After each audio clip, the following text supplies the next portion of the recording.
तो दोस्तों नमस्कार। चलिए शुरू करते हैं। तो अभी आज का देखते हैं मार्केट कैसा चलेगा, क्या चलेगा। तो वही शुरुआत तो वही जंग से ही करते हैं, है ना। तो यूएस ईरान का जो जंग है वो अपने चल रहा है अपने अविश्वास पे, क्योंकि ईरान बोल रहा है कि यूएस, भाई सही बात है, यूएस धोखा दे के ऐसा किया है। तो जो भी है इनका अपना आपस में चल रहा है और ये युद्ध अभी भी कंटिन्यू है। स्ट्रेट ऑफ हार्मोज ना खुला है और ईरान बोल रहा है कि हम भैया अब हर दृष्टि से आपके लिए तैयार है, हम इसका जवाब बराबर देंगे। ईरान का ऐसा कहना है। ठीक है। तो बाकी यूएस बोल रहा है कि ईरान जो अपना यूरेनियम है वो देने वाला है। बिल्कुल पागलपन की हद तक पहुंच गया है। ट्रम्प ने ईरान संघर्ष पर अमेरिका मीडिया कवरेज की कड़ी आलोचना की। सही में यार, ट्रम्प साहब बहुत मतलब क्या बताएं, उनका ना थोड़ा सा उनको मेंटल जांच करवाना चाहिए। उनको रांची भेजिए भाई, गजब स्थिति हो गया, गजब। हाँ, कि समझौता हो जाएगा। चीन के शीर्ष राजनयिक ने उम्मीद जताई कि अमेरिका और ईरान के बीच समझौता हो जाएगा। बताइए। तो रिपोर्ट के अनुसार इजराइल के प्रधानमंत्री नेतन्याहू ने अमेरिका राष्ट्रपति डोनाल्ड ट्रंप से बातचीत की और बिल्कुल उन्होंने समर्थन दिया कि वो भी नहीं चाहते हैं कि ईरान के पास यूरेनियम हो। तो जो इजराइल चाहेगा वही। तो चलिए बढ़िया है, इनका युद्ध जैसा चल रहा था वैसा ही चल रहा है। तो अनसर्टेनिटी के बीच में हम लोग को चलना है, ये चीज़ आप मान के चलिए। क्योंकि जिस देश का राष्ट्रपति ट्रेडिंग में लिप्त है, तो उससे आप कुछ भी वो नहीं कर सकते। आप बस अपना काम करिए, अपना पैसा बस रिटर्न बना लीजिए और उसको कोई कुछ नहीं कर सकता ना। कोई कानून, कोई लॉ उसको क्या करेगा। भारत का कोई लॉ क्या कर लेगा अगर वो भारत में इस प्रकार का करता है तो वही है। अभी जो कमा रहे हो कमा रहे हैं, कमाने दीजिए। सबका टाइम आता है, अभी इनका टाइम है, कमा रहे हैं। फिलहाल देखिए यहाँ पर इंफोसिस पिटा हुआ है 5%। तो भाई इंफोसिस पिटा है तो ऑफकोर्स मार्केट डाउन दिखेगा, कोई डाउट नहीं है। तो क्यों पिटा है, तो टेक्स शेयरों में नेस्डेक में अच्छी तेजी आई तो इंफोसिस पिट गया। तो एआई की बदौलत नेस्डेक में बढ़िया मतलब तेजी आया, 2% का तेजी के साथ चल रहा है। और नेस्डेक की मजबूती के कारण, टेक्स शेयरों की मजबूती के कारण S&P भी घूम के बंद हुआ है। रसल 2000 भी टेक्स शेयर की मजबूती के कारण अप में बंद हुआ है। और फैंग इंडेक्स भी एज इट इज ये भी मजबूती में बंद हुआ है। तो ये होता है टेक्स शेयरों की मजबूती। अब जब अमेरिका मजबूत हुआ टेक्स शेयर, तो भैया भारत तो कमजोर होगा ही होगा। तो बड़ी बिकवाली है इंफोसिस पे, तो उसका हम लोग देख रहे हैं। इंडिया विक्स अपना 16 पे है।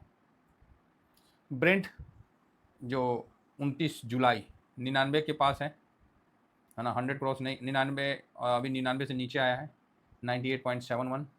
और अगस्त का फ्यूचर 95 दिखेगा। तो हाँ 95 दिख रहा है, तो इसे ज़्यादा उत्साहित नहीं होने का, ये फ्यूचर है और ये करंट है। तो 98 का है, ठीक है। ये अगस्त का फ्यूचर है, ये जुलाई का फ्यूचर है। तो इस पर हम लोग का फोकस रहेगा। फिलहाल 98.74 है, चलो अच्छा है। अभी 99 से नीचे आया है तो ये थोड़ी सी पॉजिटिव है। बड़ा कन्फ्यूजन वाला अभी चल रहा है ना, तो इसमें आराम से चलने का, हड़बड़ाने का नहीं है, बहुत तसल्ली से। और कहीं ना कहीं से हम लोग को कुछ ना कुछ तो क्लू मिलेगा ही मिलेगा, ऐसा थोड़ी है कि क्लू नहीं मिलेगा। चलिए उनका जो है ये पॉजिटिव साइड में, माइनस है तो पॉजिटिव साइड में है ना। और यहाँ पर ही यूएस का जो 4.47 है, 4.47 पे ठीक है। 10 ईयर बॉन्डेड वो भी नीचे आया है तो बढ़िया है। अभी जो एशिया मार्केट है वो कैसा चल रहा है, तो हैंसिंग देखिए हल्का सा डाउन है। कोरिया देखिए ये भाई साहब 4% अप है। तो ये तो सब अमेरिका से मतलब कनेक्टेड है ना, इसीलिए। और यहाँ पर ही देखिए हैंसिंग देखिए लिए, निकाई देखिए 1% की तेजी के साथ है। तो खतरनाक टाइप का टेक शेयरों की जो मजबूती है, खतरनाक टाइप का मजबूती आपको देखने को मिल रहा है। तो अच्छा बात है। अब यहाँ डाउजन और नेस्डेक को देखा जाए तो डाउजन भी थोड़ा प्लस में है और नेस्डेक भी थोड़ा प्लस में है। गिफ्ट निफ्टी देखते हैं तो गिफ्ट निफ्टी भी 877 के पास है तो मजबूती की तरफ है। SGX निफ्टी भी 23,871 के पास है तो ठीक है। रुपया जो मजबूत हुआ था फर्स्ट क्लास कमज़ोर होकर 85 के पास पहुंच गया है ना। तो रुपया अच्छा कमज़ोर हुआ है। डॉलर इंडेक्स 99.04 हो गया है, ठीक है। चलो जी बहुत बढ़िया। सिल्वर में थोड़ी सी तेज़ी है और गोल्ड में भी हल्का तेज़ी देखने को मिल रहा है, तो पॉजिटिव है। आगे बढ़ते हैं और यहाँ ऑप्शन में देखते हैं तो ऑप्शन में न्यूट्रल का संकेत है, 0.92 के आसपास PCR है। और ये नया, ये तो अब जून का स्टार्ट हो गया ना, जून सीरीज स्टार्ट हो गया है। तो ठीक है, अभी इसमें से कुछ भी बहुत ज़्यादा नहीं दिख रहा है। ये अभी इसका नीचे का सपोर्ट जो है 800 पे है और फिर 700 और ऊपर 900। रसिस्टेंट जो है वो मोटा मोटी 24,000 का है और वही है 24,000 ही है पहले, उसके बाद तो 100 का है। तो फिलहाल तो 24,000 ही स्ट्रॉन्ग रसिस्टेंट दिख रहा है जो नहीं क्रॉस करेगा। चलो अच्छी बात है। अब हम आ जाते हैं, थोड़ा सा आगे बढ़ते हैं और अपना निफ्टी का पीई को देख लेते हैं। तो निफ्टी का पीई आपको 20.60 दिख रहा है, ख़राब नहीं है, बहुत अच्छा है ना, ख़राब नहीं है। अब हम आ जाते हैं अपने इस पे, अरे कुछ छूट मत जाए। आइए फूफा जी को देखते हैं। तो 26 तारीख जो हम लोग का अनुमान था 24,007 करोड़ का बिकवाली कर दिया, ठीक है भाई। अब आ जाइए थोड़ा सा यहाँ इंडेक्स फ्यूचर में देख लेते हैं क्या हुआ है। इंडेक्स फ्यूचर में तो FIIS कितना अभी 16.67 के पोजीशन, लॉन्ग पोजीशन पर ये शुरुआत कर रहे हैं, ठीक है।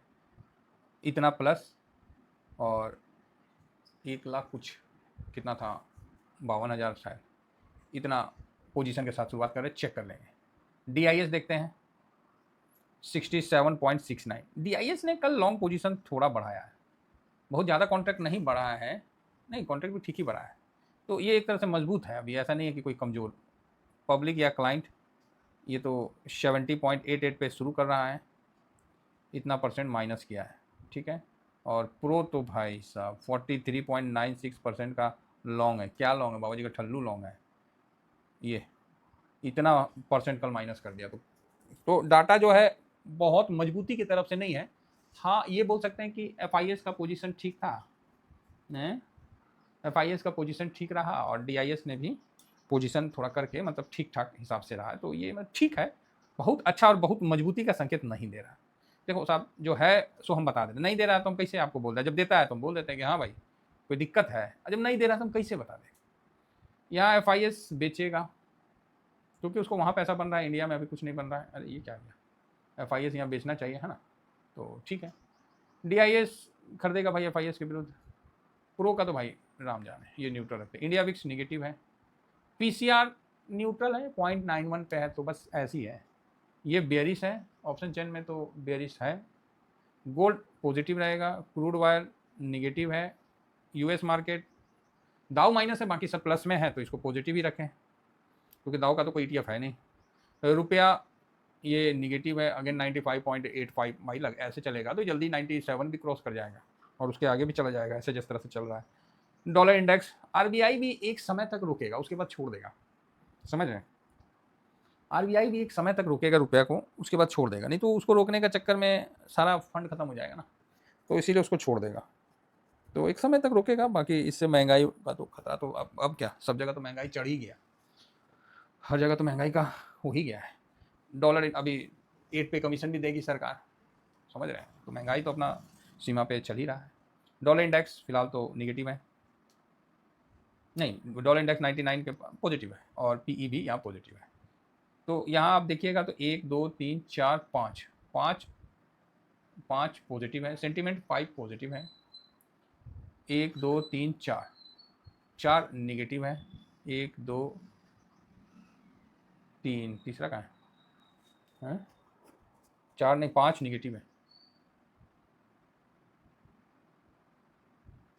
1 2 3 4 5, तो 5 निगेटिव है और 2 न्यूट्रल है। तो ऐसी स्थिति में हम लोग क्या करेंगे, मार्केट कहीं भी खुलेगा तो नीचे आएगा और ऊपर भी आएगा, क्योंकि 5 निगेटिव है 5 पॉजिटिव है, तो वॉलेटाइल रहेगा। तो अब ऐसा आप नहीं मान के चलिए कि ऊपर नहीं जा सकता है।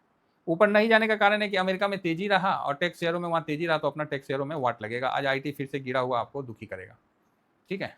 तो ये चीज़ है, फिलहाल तेजी का जो आलम रहेगा उतना ही मंदी का कहर रहेगा, मतलब गिरावट का। तो हम लोग को फोकस रखना है कि अगर 23,700 के नीचे बंद होता है तो दूर हट जाना है, 700 नहीं 23,790 के नीचे बंद होता है तो शांति से बैठ जाना है, मतलब 23,800 से नीचे क्लोज होता है तो शांति से बैठ जाना है।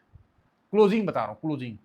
अदरवाइज 23,750 भी आके अगर रिटर्न होके और क्लोजिंग 23,950 के ऊपर देता है तो हम लोग को पॉजिटिव हो जाना है, मतलब 790 से नीचे बंद होगा तो शांत हो जाना है और ऊपर बंद होगा 950 से तो पॉजिटिव हो जाना है, बराबर।